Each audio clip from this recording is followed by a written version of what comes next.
Unit 4 of the Musician's Guide introduces the students to 20th and 21st century materials.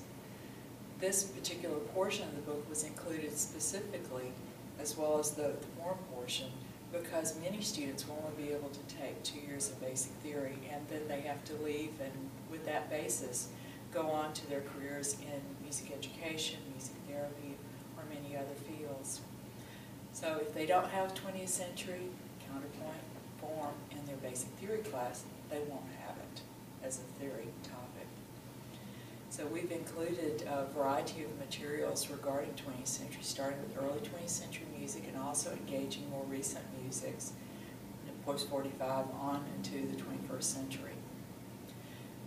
These materials are introduced in a special way, though, because there are for students who may not have much exposure to 20th century music.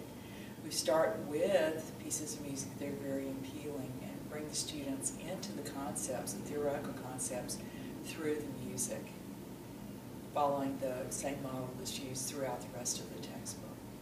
And in fact, all the pedagogical features that are introduced earlier in the textbook still have a place here.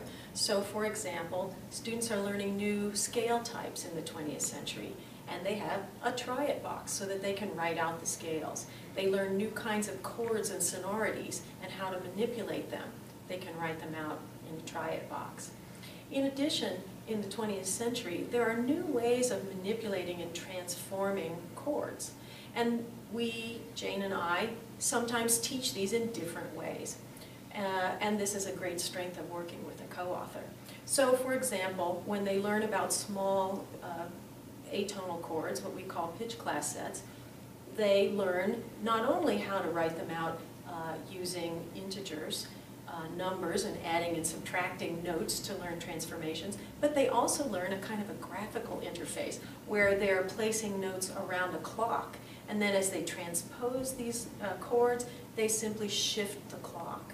Another way that they learn to manipulate the chords is by feeling them as keyboard patterns. So there's kinesthetic reinforcement. Play a perfect fourth and a major second, now play it in a new location on the keyboard. So students are getting a tactile and an intellectual and an oral reinforcement of all these 20th century skills. The 20th century materials not only include study of pitch, but also rhythm, meter, form, timbre, extended techniques, and other types of concepts that are essential for study, particularly recent 20th century